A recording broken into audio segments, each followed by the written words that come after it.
Have you ever noticed that the world feels like a giant conversation about power? Some countries argue, others obey. Some rewrite their rules every few years, while others cling tightly to traditions centuries old.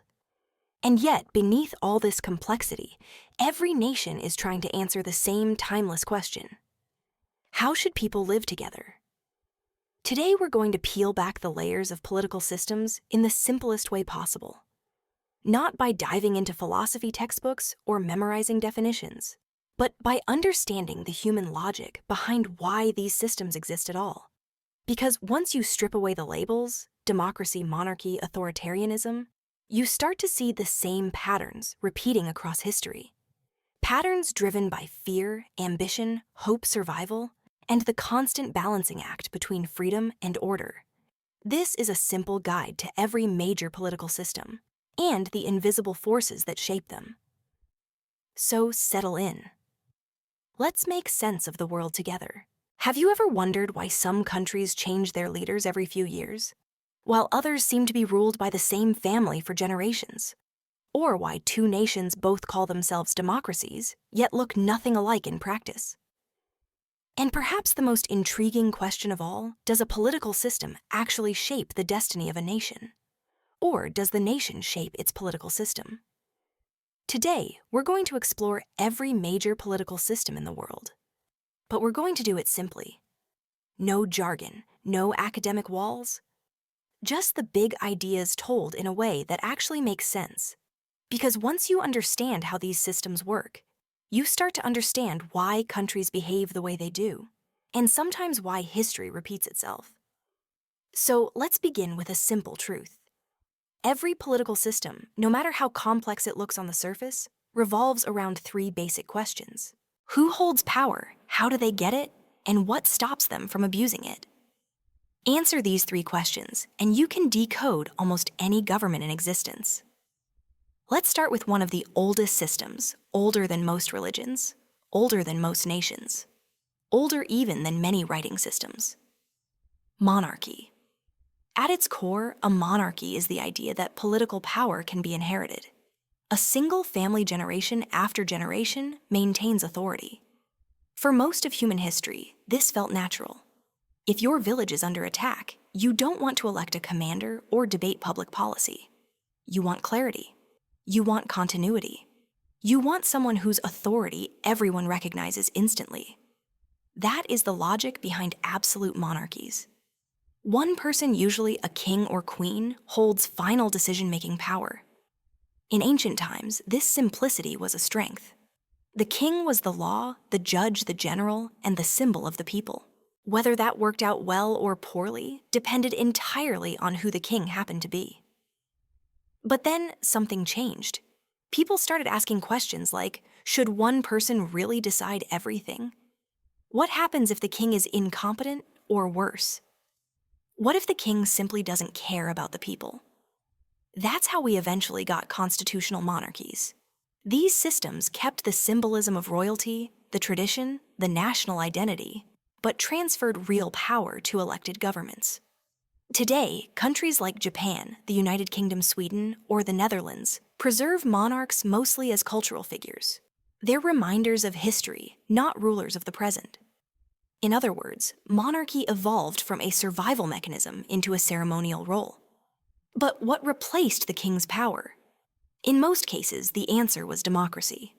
Democracy, in its simplest form, is the idea that power flows upward from the people to the government, not the other way around. But even here, there are two major flavors. The first is direct democracy. In this system, the people vote on laws themselves. Imagine every major issue going to a nationwide referendum. It sounds idealistic, but it's also extremely slow and impractical for large populations. The closest real-world model is Switzerland, where citizens regularly vote on constitutional changes and major national issues. Then there's representative democracy. This is the model used by most democratic nations today.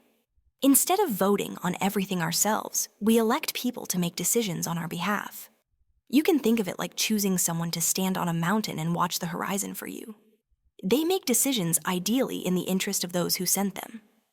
The strength of representative democracy is its balance. People have a voice, but governing remains efficient. Of course, it's not perfect. Democracies are slow. They argue, they compromise. And sometimes they get stuck. But this friction is intentional. It's part of the design. Because the ultimate goal of democracy is not speed, but accountability. Now let's talk about something many people confuse with democracy, the republic. A republic is not defined by elections. It is defined by limits. Specifically, limits placed on those who hold power through a written constitution. Not all republics are democracies. Some republics hold elections that are free and fair. Others hold elections that exist only on paper. Some republics elect presidents. Others elevate military leaders. Some are highly liberal. Others are deeply authoritarian.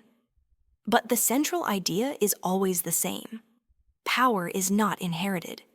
Power is defined and constrained by laws. If democracy is about the source of power, the republic is about the rules of power.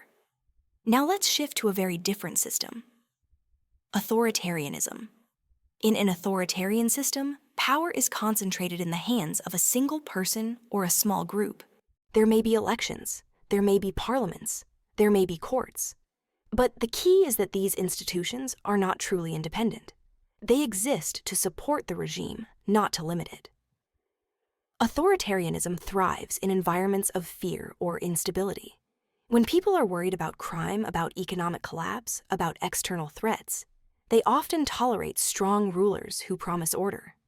This is one of the most consistent patterns in political history. People will trade freedom for certainty. But there's an even more extreme version of authoritarianism, one that doesn't just control the government, it aspires to control the entire society. Totalitarianism. In a totalitarian state, the government seeks to regulate not just actions, but beliefs. There is usually a dominant ideology, political, religious, or otherwise, that citizens are expected to internalize. The media education system, cultural institutions, and sometimes even private conversations are closely monitored. The goal is not just obedience, it is conformity. Totalitarian regimes often emerge from revolutions or periods of intense national trauma. They promise to rebuild society from the ground up. But in doing so, they frequently dismantle individuality, diversity of thought, and fundamental human freedoms. Now let's move into systems organized around economic theory, rather than purely political structure. Socialism and communism. These two terms are often used interchangeably, but they describe different ideas. Socialism is an economic philosophy that believes society is stronger when essential resources are collectively owned or regulated. This can mean public healthcare, public education, or strong worker protections. But socialism exists on a spectrum. Countries like Sweden or Denmark have strong social safety nets, yet vibrant private markets. They are both capitalist and socialist at the same time. Communism, in contrast, is a radical endpoint of socialist theory. It imagines a classless society with no private ownership of major industries. In theory, the state eventually dissolves as people learn to share resources collectively. In practice, achieving communism has almost always required a powerful centralized party that manages everything from the economy to information flow. The result tends to resemble authoritarianism rather than the utopian vision described in political theory. Next, let's talk about theocracy, political systems rooted in religion. A theocracy is a nation where religious leaders hold political authority, or where religious doctrine directly forms the basis of law. This may sound unusual, but historically it was extremely common. For much of human civilization, religion was the organizing principle of society. It provided moral rules, social hierarchy, and a shared worldview. Theocracy simply formalized this into governance. Even today, some nations operate primarily through religious authority, while others blend religion with civil law in more subtle ways. Finally, we reach the system most common in the modern world: hybrid regimes. Most countries today are not purely democratic, purely authoritarian, or purely anything. Instead, they exist somewhere along a spectrum. A democracy may have authoritarian tendencies. A socialist nation may also embrace free markets. A republic may still incorporate religious principles. And an authoritarian state may allow elections not because they distribute power, but because they create legitimacy.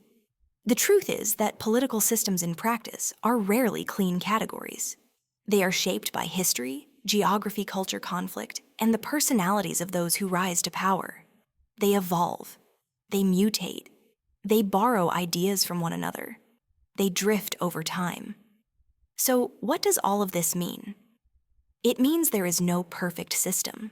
There is no universal blueprint for human governance. A system that works beautifully in one country might fail disastrously in another. Political systems are like ecosystems deeply intertwined with the environment that sustains them. But understanding these systems matters. Because when you understand how power works, you understand the world around you. You understand why some nations thrive and others struggle. Why revolutions begin, why alliances form, why leaders rise and fall. And perhaps most importantly, you start to understand the recurring patterns of history. Patterns that help explain not only where we've been, but where we might be going. So let me leave you with a question.